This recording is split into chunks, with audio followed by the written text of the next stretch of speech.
ચાલો રેડી, આપણે chapter number 8 D અને એફ વિભાગના તત્વો. તો આપણે જાણીએ છીએ મુજબ કે આવર્ત કોષ્ટકમાં કુલ 4 વિભાગ આવેલા છે. એસ વિભાગ, પી વિભાગ, ડી વિભાગ અને એફ વિભાગ. એમાં પ્રથમ આપણે વાત કરીએ ડી વિભાગના તત્વોની. તો ડી વિભાગના તત્વોની સામાન્ય માહિતી લઈએ.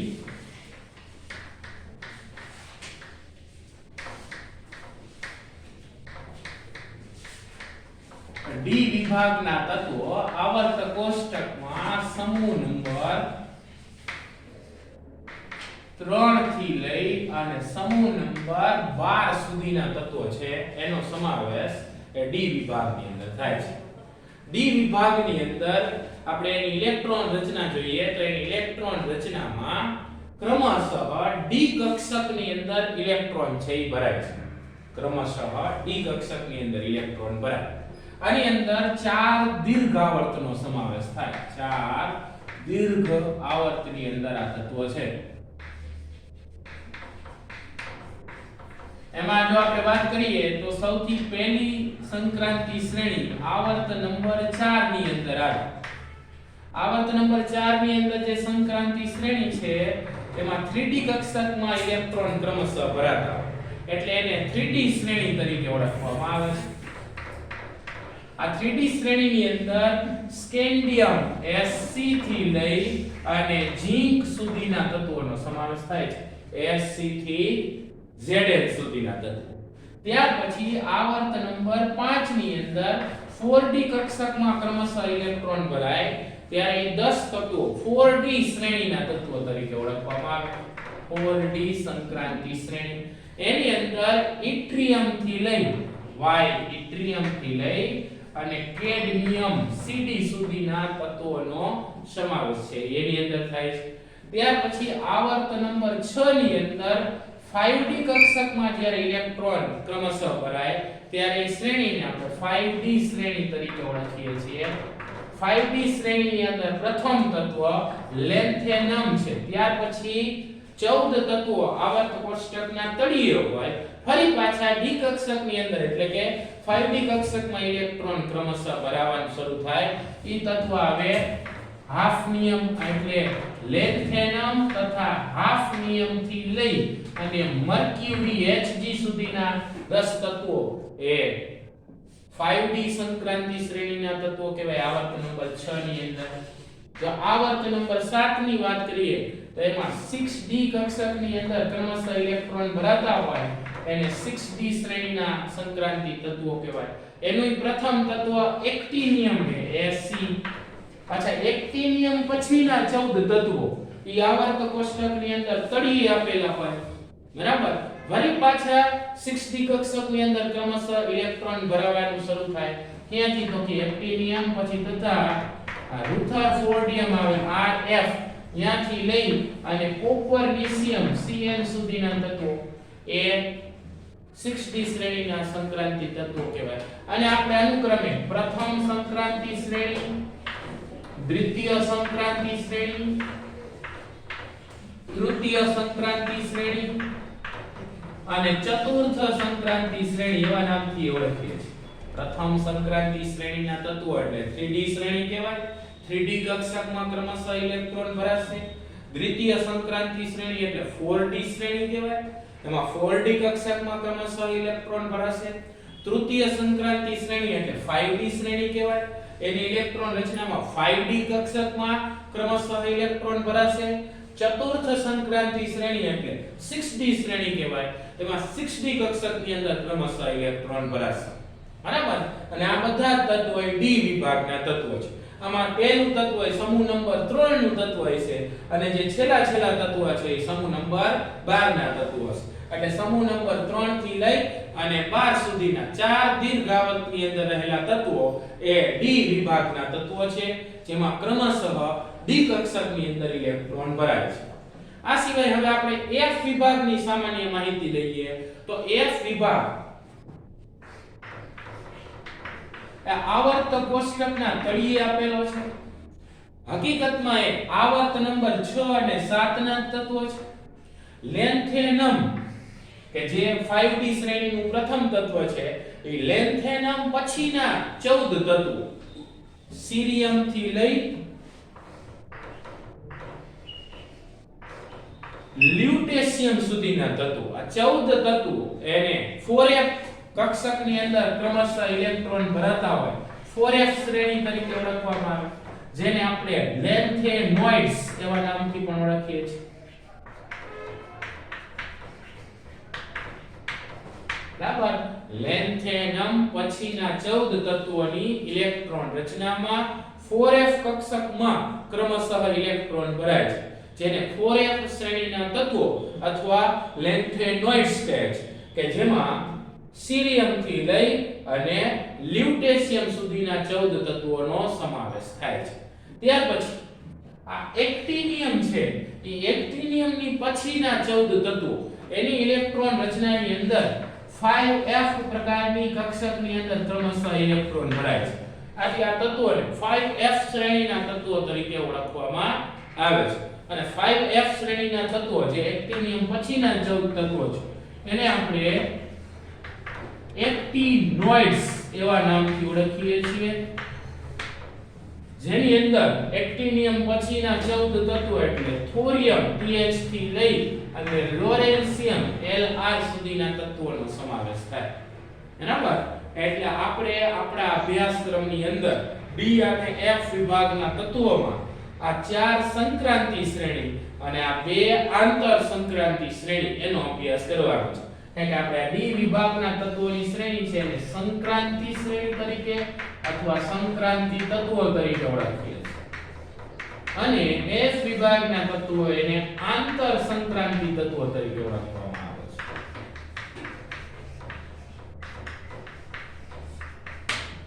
બરાબર. સંક્રાંતિ તત્વો અને આંતર સંક્રાંતિ તત્વો ફરીથી એક વખત યાદ કરાવી દઉં. 3D શ્રેણી Sc થી ઝિંક સુધીના તત્વો, 4D અથવા દ્વિતીય સંક્રાંતિ શ્રેણી ઇટ્રિયમ થી કેડમિયમ સુધીના 10 તત્વો, 5D સંક્રાંતિ શ્રેણી અથવા તૃતીય સંક્રાંતિ શ્રેણી એ લેન્થેનમ, હાફનિયમ અને ત્યાર પછી હાફનિયમ થી લઈ છેક મર્ક્યુરી સુધી એમ કુલ 10 તત્વો.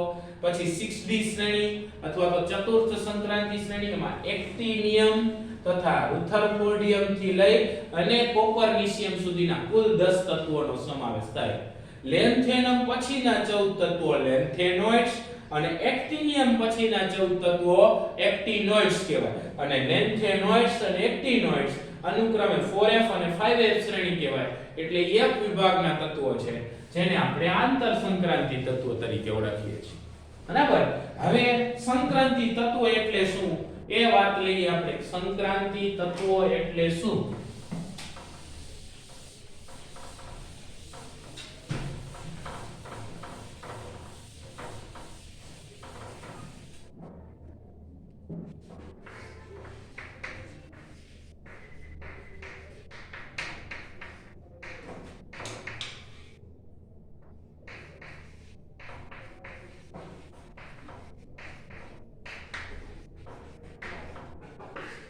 આપણે જાણીએ છીએ કે ડી વિભાગના જે તત્વો છે, આ ડી વિભાગના તત્વો આવર્ત કોષ્ટકના મધ્ય ભાગમાં આવેલા છે.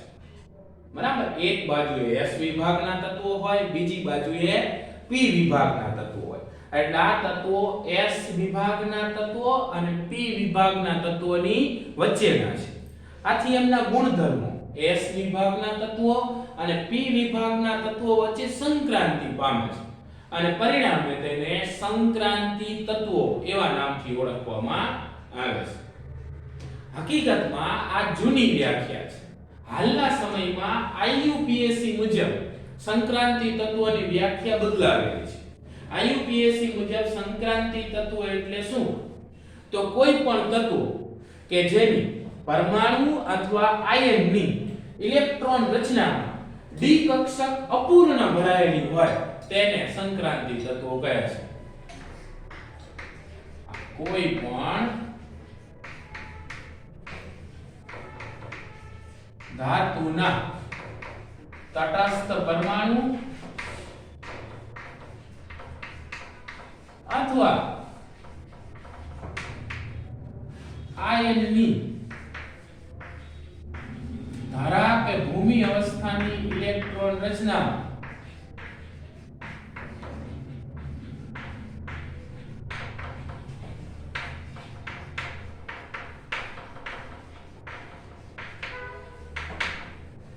ડી કક્ષક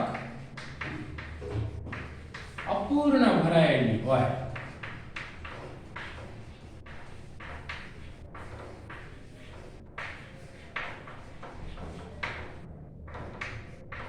તેને સંક્રાંતિ તત્વો કહે છે.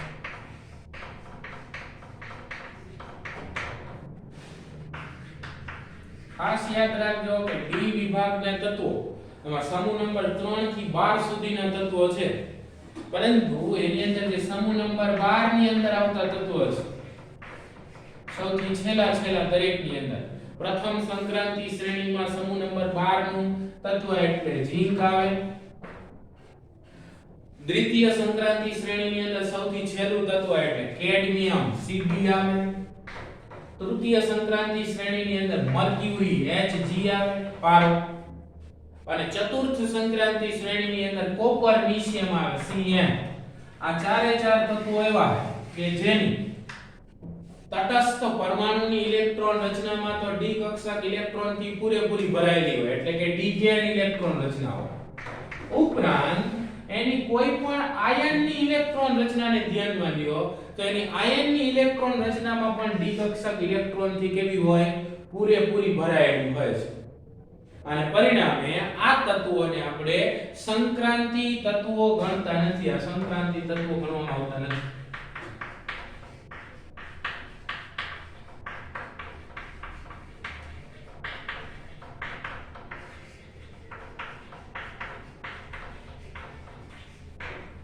બરાબર. એની ડી વિભાગના તત્વો કહીએ છીએ પરંતુ સંક્રાંતિ તત્વો ગણવામાં આવતા નથી. કારણ સ્વરૂપે પૂછાય કે એમસીક્યુ માં પૂછીએ કે નીચે પૈકી કયું તત્વ ડી વિભાગનું તત્વ છે પરંતુ સંક્રાંતિ તત્વ ગણવામાં આવતું નથી. તો એમાં ચાર તત્વો આવશે: ઝીંક, કેડમિયમ, મર્ક્યુરી અને કોપર નિશિયમ. એનું ચોક્કસ કારણ પણ આપણે આપીએ છીએ એટલે કારણ સ્વરૂપે આપણને પૂછી શકે. બરાબર.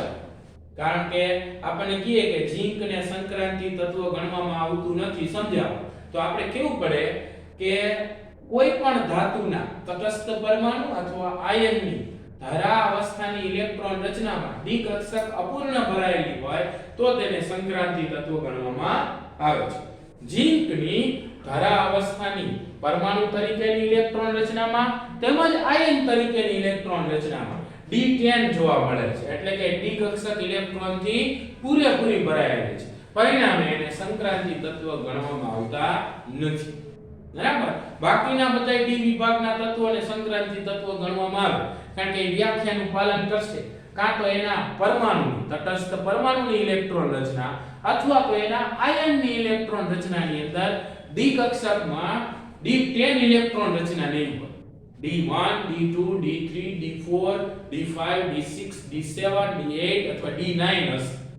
બરાબર. જેને અપૂર્ણ ભરાયેલી ડી કક્ષક કહેવાય. અને અપૂર્ણ ભરાયેલી ડી કક્ષક ધરાવતા હોય બધાને સંક્રાંતિ તત્વો ગણવામાં આવે છે.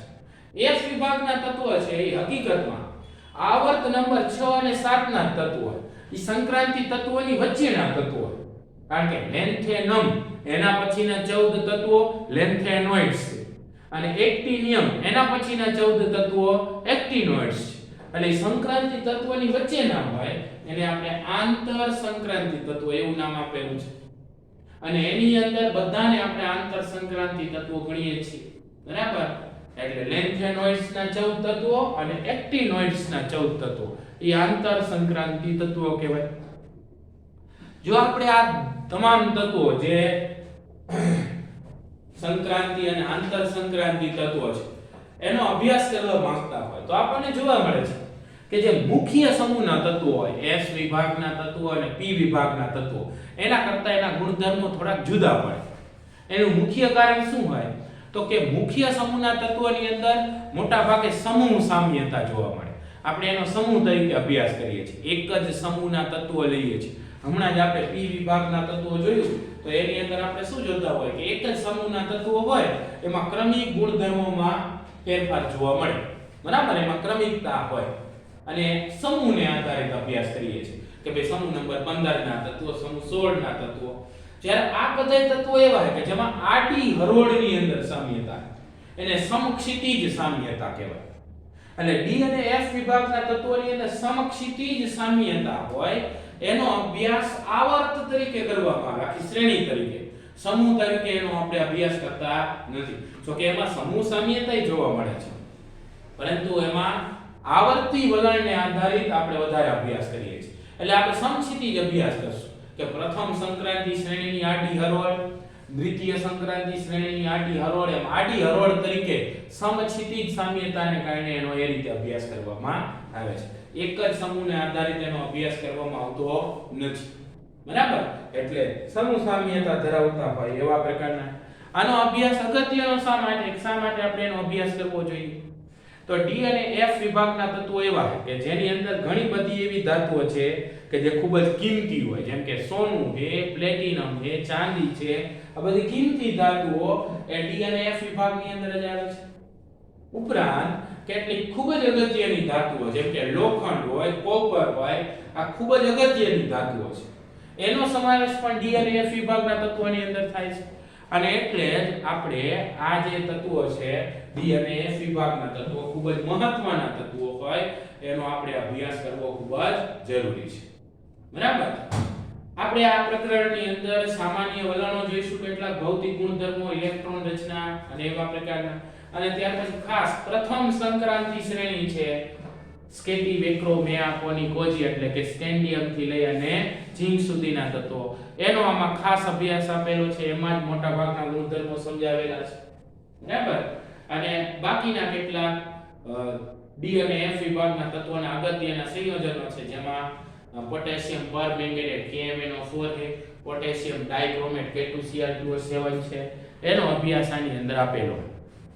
સૌથી પહેલો પ્રશ્ન પ્રસ્તાવના પછી હવે શરૂ થાય અને એની અંદર પહેલો પ્રશ્ન છે કે ભાઈ ડી વિભાગનો પહેલા આપણે અભ્યાસ કરશું સંક્રાંતિ તત્વોનો, બરાબર. એટલે ડી વિભાગના તત્વોનું આવર્ત કોષ્ટકમાં સ્થાન સમજાવો.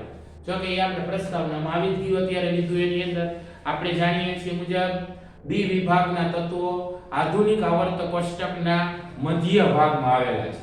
સમૂહ નંબર 3 થી સમૂહ નંબર 12 સુધીના તત્વો જે S વિભાગના તત્વો અને P વિભાગના તત્વોની વચ્ચેના તત્વો છે. આથી તેમના ગુણધર્મો S વિભાગના તત્વોના ગુણધર્મો અને P વિભાગના તત્વોના ગુણધર્મોની વચ્ચે સંક્રાંતિ પામે છે અને પરિણામે તેને આપણે સંક્રાંતિ તત્વો એવા નામથી ઓળખીએ છીએ. જો આપણે D વિભાગના તત્વોની અંદર ક્રમશઃ ઇલેક્ટ્રોન રચના જોઈશું તો આપણને જોવા મળશે કે D વિભાગના તત્વોમાં ક્રમશઃ જે ઉપાંતિમ એટલે અંતિમની આગળની સામાન્ય રીતે જે આવર્ત નંબર હોય, આપણે કે ચોથા આવર્તના તત્વો કહીએ, પાંચમા આવર્તના તત્વો કહીએ, તો આવર્તનો નંબર એની બાહ્યતમ કક્ષાનો ક્રમાંક દર્શાવે. જો ચોથા આવર્તના તત્વો હોય તો એની બાહ્યતમ કક્ષા ચોથી હોય. પરંતુ ચોથા આવર્તના સંક્રાંતિ તત્વોમાં ક્રમશઃ ઇલેક્ટ્રોન છે એ તો 3D કક્ષકમાં ઉમેરાય છે. એટલે અંતિમની આગળની કક્ષકમાં ઇલેક્ટ્રોન ઉમેરાય છે. એટલે આપણે એવું કહીએ છીએ કે એની ઉપાંતિમ જે ઊર્જા સ્તર હોય એ ઉપાંતિમ ઊર્જા સ્તરની ડી કક્ષકમાં અથવા તો ડી પેટા કક્ષકની અંદર ક્રમશઃ ઇલેક્ટ્રોન ઉમેરાય છે. જેમ કે ચોથા આવર્તની 3D સંક્રાંતિ શ્રેણી છે પ્રથમ સંક્રાંતિ, એમાં 3D કક્ષકમાં ક્રમશઃ ઇલેક્ટ્રોન ઉમેરાતા જતા જાય, બરાબર. પછી એમાં ક્રમિક બધી શ્રેણી માટે એવી રીતે કહીએ તો આ એમની આવર્ત કોષ્ટકમાં સ્થાનની વાત થઈ. ત્યાર પછી બીજો પ્રશ્ન આપણે આવે કે ભાઈ સંક્રાંતિ તત્વ અથવા ડી વિભાગના તત્વોની ધરા અવસ્થાની ઇલેક્ટ્રોન રચના સમજાવો. તો આપણે એમની ધરા અવસ્થાની ઇલેક્ટ્રોન રચના સમજીએ. પહેલા પ્રથમ સંક્રાંતિ શ્રેણી લઈએ, 3D શ્રેણી.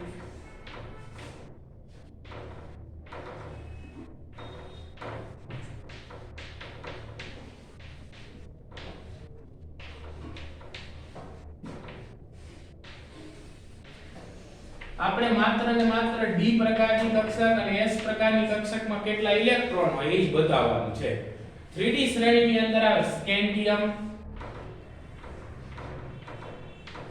ત્યાર પછી ટિટેનિયમ વેનેડિયમ ક્રોમિયમ તમે આને યાદ રાખવા માટે સ્કેટી વેક્રો મે આ કો ની કોજી એવી રીતે યાદ પણ રાખજો બરાબર સ્કેન્ડિયમ ટિટેનિયમ વેનેડિયમ ક્રોમિયમ પછી મેંગેનીઝ આયર્ન એટલે કે Fe કોબાલ્ટ નિકલ કોપર અને ઝિંક પરમાણ્વીય ક્રમાંકને ધ્યાનમાં લ્યો તો અહીંયા 21 થી શરૂ થાય 21 22 23 24 25 26 27 28 અને 30 ઇલેક્ટ્રોન રચનાની અંદર આપણે 3D કક્ષકમાં કેટલા ઇલેક્ટ્રોન છે અને 4s માં કેટલા ઇલેક્ટ્રોન એ દર્શાવવાનું છે જો ખાસ યાદ રાખજો કે બધાની ઇલેક્ટ્રોન રચનાની અંદર s પ્રકારની કક્ષક છે એમાં બે ઇલેક્ટ્રોન મોટા ભાગે સામાન્યતા હોય એટલે ડી વિભાગના તત્વોની સામાન્ય ઇલેક્ટ્રોન રચના આવી છે n-1d એટલે કે અંતિમની આગળની ડી કક્ષકમાં 1 થી 10 ઇલેક્ટ્રોન હોય અને ns પ્રકારની કક્ષકમાં 1 અથવા 2 ઇલેક્ટ્રોન હાજર હોય જો અપવાદરૂપ વલણ ન હોય તો તેવું જોવા મળે કે s પ્રકારની કક્ષકમાં બધાયમાં 2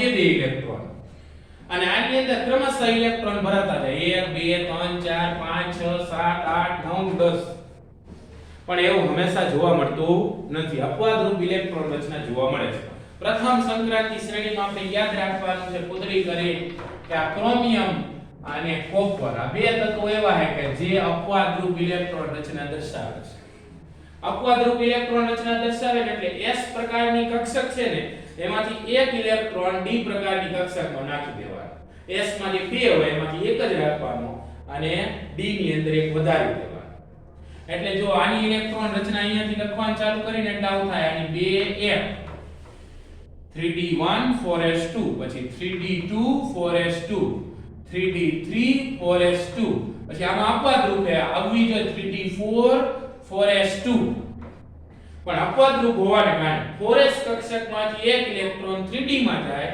એટલે એની ઇલેક્ટ્રોન રચના થાય 3d5 4s1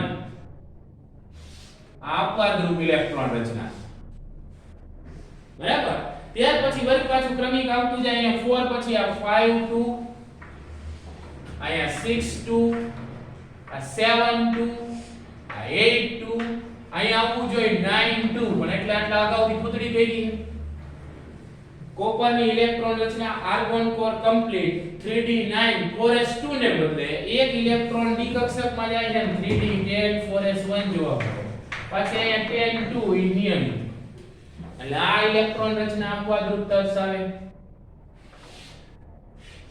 આ બે તત્વોની અપવાદરૂપ ઇલેક્ટ્રોન રચના શા માટે તો કે ક્રોમિયમ ની અંદર d5 એટલે અર્ધપૂર્ણ ભરાયેલી ડી કક્ષક કહેવાય આ અર્ધપૂર્ણ ભરાયેલી ડી કક્ષકની વિશેષ સ્થાયીતા કહેવાય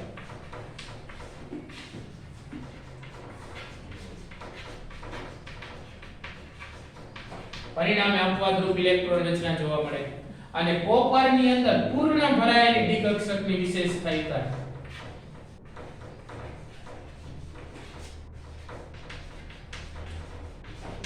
અને એટલા માટે એ અપવાદરૂપ ઇલેક્ટ્રોન રચના છે એ દર્શાવે છે એટલે પ્રશ્નની અંદર આપણે બે માટે અલગથી એ પૂછીએ કે ક્રોમિયમ અને કોપરની ઇલેક્ટ્રોન રચના સમજાવો તો ક્રોમિયમ અને કોપરની ઇલેક્ટ્રોન રચના માટે આપણે કેવું પડે કે ક્રોમિયમ Z બરાબર 24 પરમાણ્વીય ક્રમાંક 24 હોય સામાન્ય રીતે એની ઇલેક્ટ્રોન રચના આવવી જોઈએ 3d4 4s2 પરંતુ અર્ધપૂર્ણ ભરાયેલી ડી કક્ષકની વિશેષ સ્થાયીતાને કારણે અને 3d કક્ષક અને 4s કક્ષક વચ્ચે ઊર્જાનો તફાવત ઓછો હોય 4s કક્ષકમાંથી એક ઇલેક્ટ્રોન કેમાં આવી જાય 3d માં આવી જાય અને પરિણામે એની ઇલેક્ટ્રોન રચના જોવા મળે કે argon core complete 3d5 4s1 બરાબર આવી રીતે કોપર માટે કોપરની ઇલેક્ટ્રોન રચના હોવી જોઈએ 3d9 4s2 પરંતુ પૂર્ણ ભરાયેલી ડી કક્ષકની વિશેષ સ્થાયીતાને કારણે એક ઇલેક્ટ્રોન એ 4s માંથી 3d માં જાય અને પરિણામે એની ઇલેક્ટ્રોન રચના આપણને જોવા મળે છે 3d10 4s1 એટલે ક્રોમિયમ અને કોપર અપવાદરૂપ ઇલેક્ટ્રોન રચના દર્શાવે છે જેનું મુખ્ય કારણ અર્ધપૂર્ણ અને પૂર્ણ ભરાયેલી ડી કક્ષકની વિશેષતા છે અને આ એટલા માટે શક્ય બને છે કારણ કે ડી વિભાગની અંદર n-1 ડી કક્ષક અને ns કક્ષક આમની વચ્ચે ઊર્જાનો તફાવત ઓછો એટલે સરળતાથી આ રીતે ઇલેક્ટ્રોન ફેરબદલ કરી અને અપવાદરૂપ ઇલેક્ટ્રોન રચના દર્શાવે છે આ પ્રથમ શ્રેણી માટે થયું હવે આપણે દ્વિતીય શ્રેણી જોઈએ આ દ્વિતીય શ્રેણીના સંક્રાંતિ તત્વો દ્વિતીય શ્રેણીના સંક્રાંતિ તત્વો એને 4d શ્રેણી તરીકે ઓળખવામાં આવે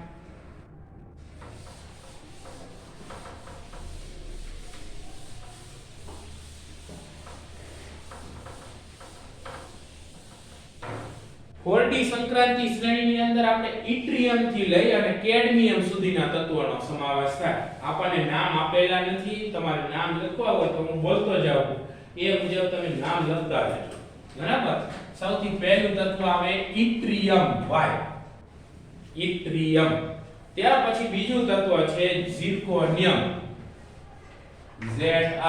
ઝિર્કોનિયમ બરાબર ત્યાર પછીનું તત્વ છે નિયોબિયમ નિયોબિયમ ત્યાર પછીનું તત્વ છે મોલિબ્લેડમ ત્યાર પછી આવે ટેકનેશિયમ ટેકનેશિયમ ત્યાર પછી આવે રુધેનિયમ ત્યાર પછી આવે રહોડિયમ રુધેનિયમ પછી રહોડિયમ ત્યાર પછી પેલેડિયમ સિલ્વર અને કેડમિયમ તમે સિલ્વર ને આર્જેન્ટિનમ એવું કહે ઇટ્રિયમ ઝિર્કોનિયમ નિયોબિયમ મોલિબ્લેડમ ટેકનેશિયમ રુધેનિયમ રહોડિયમ પેલેડિયમ આર્જેન્ટિનમ અથવા સિલ્વર અને કેડમિયમ જો પરમાણુય ક્રમાંકની વાત કરી તો 39 થી શરૂ થાય એટલે 39 40 આ 41 42 43 44 45 46 અને 48 ક્રમિક પરમાણુય ક્રમાંક જ આવે છે આ 4d શ્રેણીના સંક્રાંતિ તત્વ છે એટલે આમાં 4d કક્ષક ઇલેક્ટ્રોન થી અપૂર્ણ ભરાય છે અને 5s કક્ષકની અંદર ઇલેક્ટ્રોન ભરાતા જશે જો સામાન્યતઃ વિચારી તો શું થાય તો કે સામાન્યતઃ આવું હોય કે આ બધાની અંદર બે ઇલેક્ટ્રોન નાખી દેવાના જો તમને સરળતાથી ઇલેક્ટ્રોન રચના કેવી રીતે લખાય સમજાવું હકીકતમાં જો અપવાદરૂપ ન હોય તો બધાયમાં બે ઇલેક્ટ્રોન હોય પછી અહીંથી ક્રમિક ઇલેક્ટ્રોન ભરાતા જાય 1 2 3 4 5 6 7 8 9 ને 10 આ અપવાદરૂપ વગરની ઇલેક્ટ્રોન રચના છે પણ હકીકતમાં આવું જોવા મળતું નથી દ્વિતીય સંક્રાંતિ શ્રેણીમાં સૌથી વધારે અપવાદ છે એટલે આની અંદર અપવાદ યાદ રાખવાને બદલે અપવાદ નથી કેમ નહીં યાદ રખાય આની અંદર માત્ર 3 જ એવા તત્વો છે કે જે અપવાદરૂપ ઇલેક્ટ્રોન રચના દર્શાવતા નથી ઈ ક્યાં તો કે પહેલા બે તત્વો અને છેલ્લું તત્વ બાકીના બધા અપવાદરૂપ ઇલેક્ટ્રોન રચના દર્શાવે લાઈનથી અપવાદરૂપ ઇલેક્ટ્રોન રચના આવે નિયોબિયમ મોલિબ્લેડમ ટેકનેશિયમ રુધેનિયમ રહોડિયમ એમાં પેલેડિયમમાં ડબલ ઇલેક્ટ્રોન આપુદડી મેરી એટલે એમાં ડબલ અપવાદરૂપતા છે બાકી બધા એની અંદર સિંગલ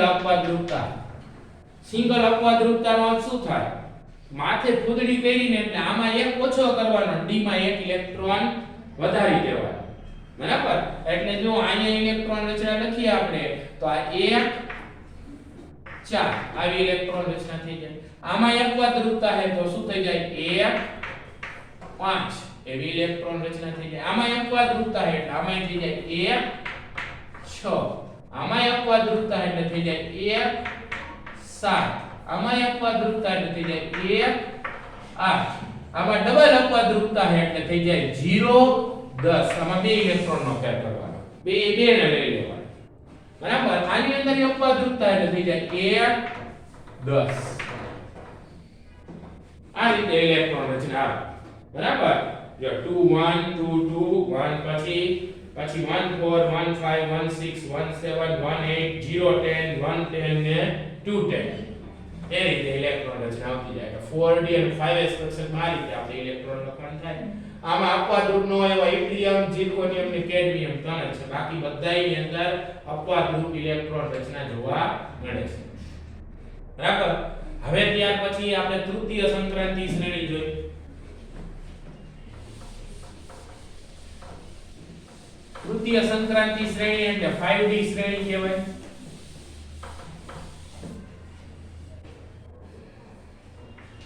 આ તૃતીય સંક્રાંતિ શ્રેણી એટલે કે 5d શ્રેણીની અંદર ઇલેક્ટ્રોન રચના જોઈએ તો 5d શ્રેણીની અંદર પ્રથમ તત્વ લેન્થેનમ La પછી લેન્થેનમ પછીના 14 તત્વો લેન્થેનોઇડ જે એક વિભાગના તત્વો બરાબર એટલે ત્યાર પછી પરમાણ્વીય ક્રમાંકમાં ક્રમિકતા નહીં હોય કે લેન્થેનમનો પરમાણ્વીય ક્રમાંક છે એ 57 છે તો ત્યાર પછીનું જે તત્વ હશે તેના પરમાણ્વીય ક્રમાંક 14 ઉમેરીથી પછીનું આવશે છે 57 માં 14 નાખો એટલે જ્યાં સુધીના બધાય લેન્થેનોઇડ આવે ને એના પછીનું છે તત્વ આપણે લેવાનું તો લેન્થેનમ પછી આવે આપણે તૃતીય સંક્રાંતિ શ્રેણીમાં HF એટલે કે હાફ નિયમ ત્યાર પછી આવે Ta એટલે કે ટાન્ટાલમ પછી આ W એટલે કે ટંગસ્ટન લેન્થેનમ હાફ નિયમ ટાન્ટાલમ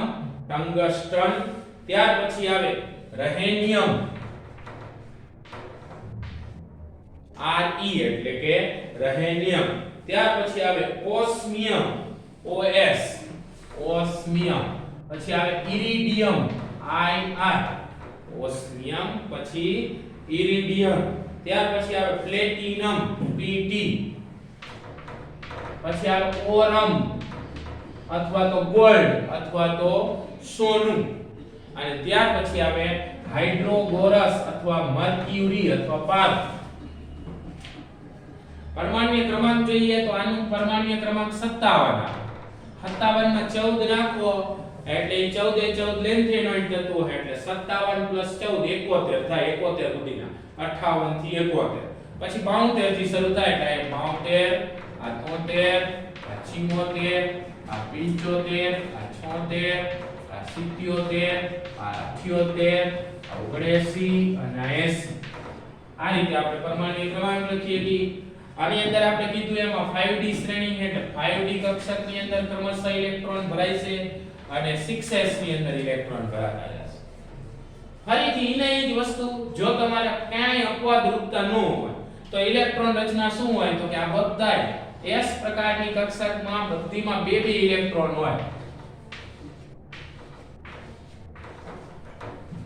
બરાબર અને d પ્રકારની કક્ષકમાં ક્રમશઃ ઇલેક્ટ્રોન નાખતા જવાના 1 2 3 4 5 6 7 8 9 10 પણ એવું તો જોવાની મળે અપવાદ રૂપ ઇલેક્ટ્રોન રચના કેની હોય આપણે આની અંદર યાદ રાખવું પડશે તો આની અંદર બે તત્વો છે એ અપવાદ રૂપ ઇલેક્ટ્રોન રચના દર્શાવે એક પ્લેટિનમ અને બીજું સોનું આ બે તત્વો અપવાદ રૂપ ઇલેક્ટ્રોન રચના દર્શાવે બાકીના બધા નિયમિત છે એટલે બે માં અપવાદ રૂપ ઇલેક્ટ્રોન રચના તમે જોઈએ બધું આપણે આ બે લખીની ખોટી લખી અને એક એક પૂતળી કરી એનો અર્થ એવો એક એક ઇલેક્ટ્રોન s પ્રકારની કક્ષકમાંથી ક્યાં લઈ લેવાનો છે d પ્રકારની કક્ષકમાં એટલે અહીંયા 2 ની જગ્યાએ કેટલા ઇલેક્ટ્રોન આવશે 1 અને અહીંયા 8 ની જગ્યાએ 9 અહીંયા 2 ની જગ્યાએ 1 ઇલેક્ટ્રોન અને 9 ની જગ્યાએ 10 ઇલેક્ટ્રોન આ થઈ ગઈ તૃતીય સંક્રાંતિ શ્રેણીના તત્વોની ઇલેક્ટ્રોન રચના આ જ રીતે આપણે ચતુર્થ સંક્રાંતિ શ્રેણી ધ્યાનમાં લઈએ કે ભાઈ ચતુર્થ સંક્રાંતિ શ્રેણીના તત્વોની ઇલેક્ટ્રોન રચના કેવી હોય ચતુર્થ સંક્રાંતિ શ્રેણી આવર્ત નંબર 7 ના તત્વો એટલે બધાય ખૂબ ભારે તત્વો છે બરાબર 100 કરતા વધારે પરમાણ્વીય ક્રમાંક ધરાવતા હોય એવા ચતુર્થ સંક્રાંતિ શ્રેણીની અંદર 6d કક્ષકમાં ક્રમશઃ ઇલેક્ટ્રોન ભરાય એટલે એને આપણે 6d શ્રેણી તરીકે ઓળખીએ છીએ એનું પ્રથમ તત્વ એક્ટિનિયમ છે Fe અને એક્ટિનિયમ પછીના પાછા 14 તત્વો એક્ટિનોઇડ્સ છે એટલે એમાંય ક્રમિક રીતે પરમાણ્વીય ક્રમાંક નહીં આવે બરાબર એના બદલે એના પછી 14 તત્વો એક્ટિનોઇડ્સ આવશે અને પછી આ તત્વો છે એ શરૂ થશે એમાં પાછું રુથરફોર્ડિયમ થી શરૂ થશે RF એટલે કે રુથરફોર્ડિયમ આ બધા તત્વો એવા હશે કે જેના નામ આપણે વૈજ્ઞાનિકોના નામ ઉપરથી આપેલા છે રુથરફોર્ડિયમ પછી આવે ડુબનિયમ Db એટલે કે ડુબનિયમ ત્યાર પછી આવશે સિબોર્ગિયમ Sg GT સિબોર્ગ ના નામ ઉપરથી તત્વનું નામ આપેલું છે સિબોર્ગિયમ ત્યાર પછી આવશે બોહરિયમ બોહર ના નામ ઉપરથી બરાબર BH એટલે કે બોહરિયમ ત્યાર પછી આવશે હાસ્યમ પછી મેન્ટનેરિયમ બરાબર બોહરિયમ હાસ્યમ પછી મેન્ટનેરિયમ પછી આવશે ડિસ્પ્રોસિયમ ડિસ્પ્રોસિયમ DS ઘણી વખત ડાયસ્પ્રોસિયમ પણ લખેલું હોઈ શકે ત્યાર પછી આવશે રોન્ટજેનિયમ Rg અને છેલ્લે કોપરનિશિયમ Cn પરમાણ્વીય ક્રમાંક જોઈએ તો એક્ટિનિયમ નો પરમાણ્વીય ક્રમાંક 89 છે પછી 14 તત્વો એક્ટિનોઇડ્સ છે એટલે આમાં 14 ઉમેરવાના 89 માં 14 ઉમેરો એટલે થાય 103 એટલે ત્યાં સુધીના એક્ટિનોઇડ્સ કહેવાય પછી 104 થી આવે આ 104 105 106 107 108 109 110 111 અને 112 100 કરતા વધારે પરમાણ્વીય ક્રમાંક ધરાવતા તત્વો માટે આપણે 0 માટે નીલ 1 માટે અન ડેક એ રીતે પણ એની આપણે જે સંજ્ઞા છે એ નક્કી કરેલી હોય જે આપણે 11મા ધોરણની અંદર ત્રીજા ચેપ્ટરની અંદર આવતું બરાબર હવે આની ઇલેક્ટ્રોન રચના જોઈએ તો આની ઇલેક્ટ્રોન રચનાની અંદર 6d કક્ષક ઇલેક્ટ્રોનમાં ક્રમશઃ ભરાય છે અને 7s પ્રકારની કક્ષકમાં બે ઇલેક્ટ્રોન હોય અને આની અંદર બધાયની અંદર બે ઇલેક્ટ્રોન કરી નાખીએ આપણે ફરી પાછા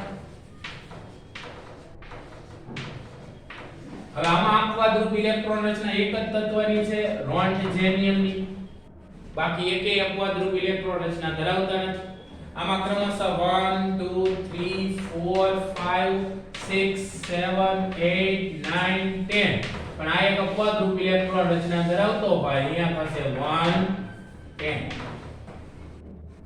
બરાબર તો આ ચતુર્થ સંક્રાંતિ શ્રેણીના તત્વો છે એની ઇલેક્ટ્રોન રચના થાય અગાઉ વાત કરી એમ દરેક શ્રેણીની અંદર છેલ્લું તત્વ પ્રથમ સંક્રાંતિ શ્રેણીમાં છેલ્લું તત્વ ઝિંક દ્વિતીય સંક્રાંતિ શ્રેણીની અંદર છેલ્લું તત્વ કેડમિયમ તૃતીય સંક્રાંતિ શ્રેણીની અંદર મર્ક્યુરી અને ચતુર્થ સંક્રાંતિ શ્રેણીની અંદર કોપરનિશિયમ આ ચારે ચાર તત્વોની ઇલેક્ટ્રોન રચના છે એ n-1d10 પ્રકારની છે એટલે કે d કક્ષક ઇલેક્ટ્રોન થી પૂર્ણ ભરાયેલી ઉપરાંત એના કોઈ પણ આયનની ઇલેક્ટ્રોન રચનાને ધ્યાનમાં લ્યો તો એમાં પણ d કક્ષક ઇલેક્ટ્રોન થી પૂરી ભરાયેલી હોય છે આથી આ તત્વોને આપણે સંક્રાંતિ તત્વો ગણવામાં આવતા નથી સંક્રાંતિ તત્વોની અંદર એવું જોવા મળે કે d કક્ષક ઇલેક્ટ્રોન થી અપૂર્ણ ભરાયેલું છે કે જે કદમાં મોટી હોય એટલે પરમાણુના પરિઘ તરફ વધારે એ ફેલાયેલી પ્રક્ષેપિત થયેલી હોય એટલે ચારેય બાજુએથી એ સરળતાથી અસર પામે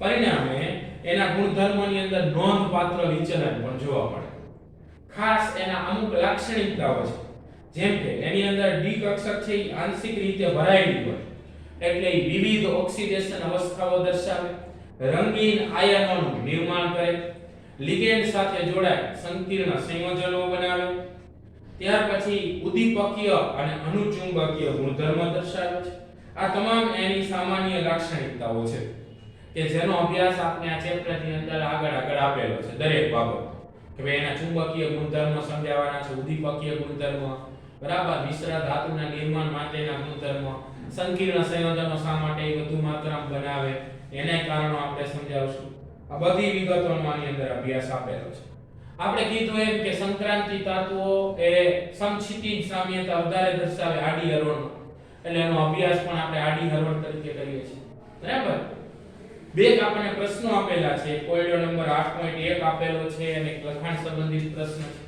તમે જોઈશો તો એ બે પ્રશ્ન એવા છે જે આપણે આ થિયરી સમજાવ્યા એના ઉપરથી સરળતાથી એના જવાબ આપી શકાય. જેમ કે પહેલા આપણે જોઈએ કોયડો નંબર 8.1 તો એમાં કીધું છે કે તમે કયા આધારે કહી શકો કે સ્કેન્ડિયમ સંક્રાંતિ તત્વ છે જ્યારે ઝિંક નથી. તો સંક્રાંતિ તત્વની વ્યાખ્યા શું આપી આપણે કે જે તત્વની ભૂમિ અવસ્થાની ઇલેક્ટ્રોન રચનામાં તટસ્થ પરમાણુ અથવા આયન કોઈ પણ લઈ શકાય ડી કક્ષક ઇલેક્ટ્રોનથી અપૂર્ણ ભરાયેલી હોય ને તો જ એને સંક્રાંતિ તત્વ ગણવામાં. સ્કેન્ડિયમની ઇલેક્ટ્રોન રચનામાં 3d1 4s2 છે એટલે ડી કક્ષક અપૂર્ણ ભરાયેલી માટે સંક્રાંતિ તત્વ છે. જ્યારે ઝિંક પરમાણુની કે એના આયનની ઇલેક્ટ્રોન રચના બેયની ધ્યાનમાં લ્યો તો બેયની અંદર ડી કક્ષક ઇલેક્ટ્રોનથી પૂરી ભરાયેલી 3d10 જોવા મળે. પરિણામે એને સંક્રાંતિ તત્વ ગણવામાં આવતું નથી. આવી રીતે આપણે લખાણ સંબંધી પ્રશ્નમાં સિલ્વરનું પૂછ્યું કે ભાઈ સિલ્વરની ભૂમિ અવસ્થાની ઇલેક્ટ્રોન રચનામાં તો d10 ઇલેક્ટ્રોન રચના છતાંય એને સંક્રાંતિ તત્વ કેમ ગણે? તો એની આયનની ઇલેક્ટ્રોન રચનામાં ડી કક્ષક ઇલેક્ટ્રોનથી અપૂર્ણ ભરાયેલી અને પરિણામે એને સંક્રાંતિ તત્વ ગણવામાં આવે છે. રેડી? આજ માટે આટલું રાખીએ. આવતીકાલે આનાથી આગળ લઈશું. રેડી?